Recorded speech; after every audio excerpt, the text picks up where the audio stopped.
Dans cette capsule, nous allons voir comment trouver la règle d'une fonction quadratique à partir de certaines informations. Premièrement, si on connaît les coordonnées du sommet de la parabole et un autre point, alors on peut trouver la forme canonique. Si par contre on connaît les zéros de la fonction et un autre point, alors on peut trouver la forme factorisée. Allons regarder un exemple. Exemple 1. Les coordonnées du sommet sont -1, -8 et les coordonnées d'un des points de la fonction sont 3 et 24. Première étape, remplacer les coordonnées du sommet dans la forme canonique. Premièrement, les coordonnées du sommet sont -1 et -8. H est donc égal à -1 et K est égal à -8. Dans la forme canonique, j'ai remplacé le H qui vaut -1 à l'intérieur de ma parenthèse. Donc, ça vaut x moins -1 qui fait x plus 1. On met ça au carré et il ne faut pas oublier d'ajouter le K qui est -8 ici. La deuxième étape, il faut remplacer x et f de x par les coordonnées du point qui a été donné et résoudre pour trouver le paramètre A. Le point qui nous a été donné est aux coordonnées 3, 24. Donc, on va remplacer le f de x par 24 et le x par 3. On obtient 24 est égal à A, parenthèse 3 plus 1 au carré, moins 8. Si on additionne 8 de chaque côté et qu'on effectue les calculs, ça nous donne 32 est égal à A fois 16. Pour trouver la valeur de A, on divise par 16 de chaque côté, ce qui nous donne que le A est égal à 2. On est maintenant prêt à venir écrire la règle sous la forme canonique. La règle est donc f de x qui est égal à 2, parenthèse x plus 1 au carré, moins 8. Pour l'exemple 2, on nous donne les zéros, moins 1 et 6, et un point de la parabole dont les coordonnées sont 5 et 1,5. La première étape, ça va être de remplacer les zéros de la fonction dans la forme factorisée. Je viens tout d'abord écrire ici les deux zéros. Le premier zéro, c'est x1 égale à -1. Le deuxième zéro, c'est x2 égale à 6. On remplace x1 et x2 par -1 et 6. On obtient f de x est égal à A, parenthèse, premier facteur x plus 1, deuxième facteur x moins 6. Deuxième étape, remplacer x et f de x par les coordonnées du point donné et résoudre l'équation afin de trouver le paramètre A. On va donc remplacer le x par 5 et le f de x par 1,5 dans l'équation qu'on a là pour éventuellement trouver le A. Ce qui nous donne 1,5 est égal à A, parenthèse 5 plus 1, autre parenthèse 5 moins 6. On va effectuer les calculs ici et on obtient 1,5 qui est égal à A fois moins 6. Pour isoler le A, on va diviser par moins 6 de chaque côté. Le A est donc égal à moins 0,25 ou moins 1 quart.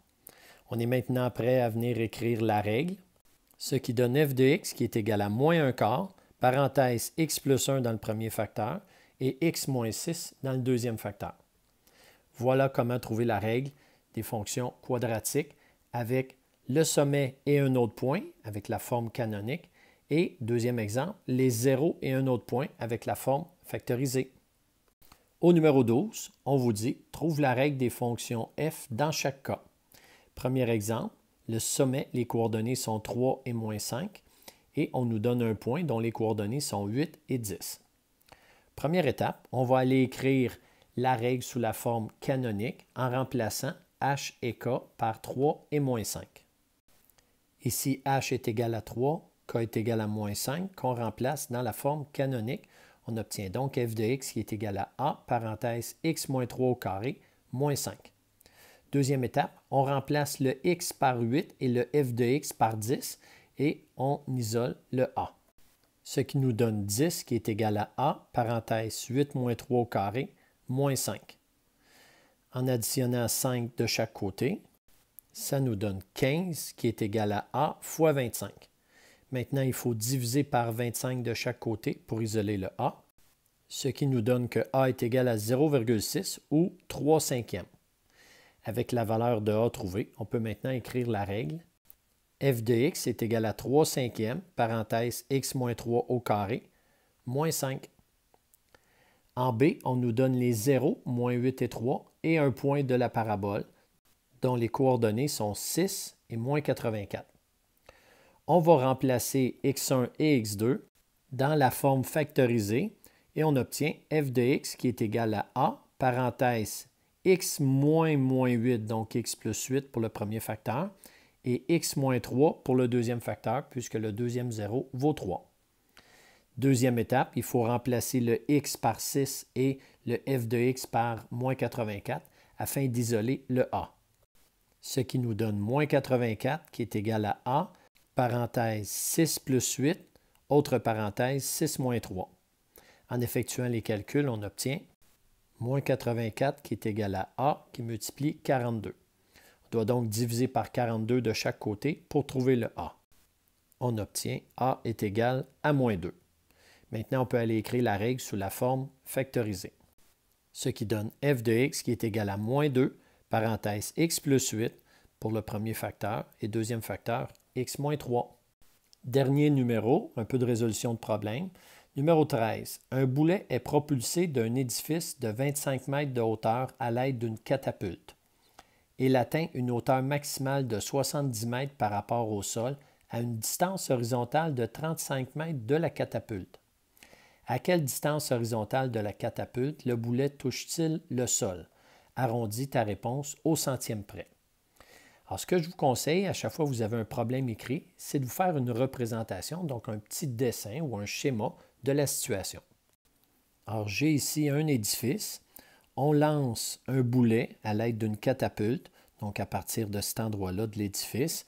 La catapulte va propulser notre boulet qui va atteindre un sommet.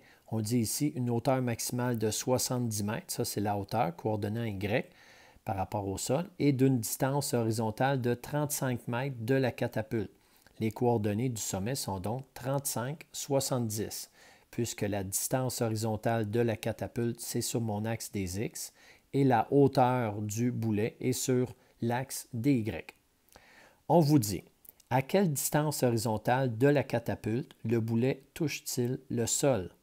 On veut une réponse au centième près. On va toucher le sol lorsque le boulet va arriver sur l'axe des X, car c'est à cet endroit qu'il va avoir une hauteur de 0. Maintenant, si on analyse un peu la situation, on vous donne le sommet, mais on n'a pas un point de la parabole. Alors, il faudrait donc trouver un point de la parabole. Cependant, on nous dit que la hauteur de l'édifice, elle est de 25 mètres. On peut assumer que le boulet va être lancé dès la hauteur de l'édifice et on pourra assumer un point qui sera aux coordonnées 0, 25. Avec les coordonnées du sommet et les coordonnées d'un point, on pourra utiliser la forme canonique pour trouver notre règle. Maintenant, avec notre règle, on va être capable de trouver les zéros. Ici, on peut prolonger vers la gauche la parabole et on va prendre le deuxième zéro qui sera la distance horizontale de la catapulte auquel le boulet va toucher le sol. Allons-y. En première étape, on va trouver la règle. Ici, la forme canonique, on remplace le h et le k par 35 et 70, ce qui nous donne f de x qui est égal à a, parenthèse x moins 35 au carré, plus 70. Maintenant, on va remplacer le x par 0 et le f de x par 25 afin de déterminer la valeur de a. Ce qui nous donne 25 est égal à a, parenthèse 0 moins 35 au carré, plus 70. Si on soustrait 70 de chaque côté et qu'on effectue les calculs, on obtient moins 45 qui est égal à a fois 1225. On divise par 1225 de chaque côté. On obtient alors que a est égal à moins 9 sur 245 si on réduit la fraction qui est là. On peut maintenant écrire la règle sous la forme canonique. F de x qui est égal à moins 9 sur 245, entre parenthèses, x moins 35 au carré plus 70. La deuxième étape, ça va être de trouver les zéros. Donc, on remplace le f de x par 0 et on résout l'équation suivante. 0 est égal à moins 9 sur 245 fois x moins 35 au carré plus 70. On va soustraire 70 de chaque côté, ce qui nous donne moins 70 est égal à moins 9 sur 245 qui multiplie x moins 35 au carré. Pour enlever le moins 9 sur 245 devant, on va multiplier par moins 245 sur 9, qui est l'inverse. On obtient alors 17 150 divisé par 9 qui est égal à x moins 35 au carré. On extrait la racine carrée de chaque côté, ce qui nous donne x moins 35 qui est égal à plus ou moins racine carrée de 17 150 sur 9. Et si on additionne 35 de chaque côté, on vient de trouver les zéros. C'est à ce moment-ci qu'on vient écrire x1 et x2. Puisque j'ai arrondi à deux chiffres après la virgule, je mets les petites vagues. Donc 1 avec le plus, 1 avec le moins. 35 plus racine carrée de 17 150 divisé par 9, ça nous donne environ 78,65. Et avec le moins, ça me donne un deuxième zéro qui est moins 8,65. On peut rejeter le zéro qui est négatif, puisqu'on serait ici sur l'axe des x, et nous, on veut obtenir un zéro qui est positif. On va donc accepter le zéro qui est 78,65, et ça sera la distance horizontale de la catapulte pour lequel le boulet est rendu au sol. Voilà.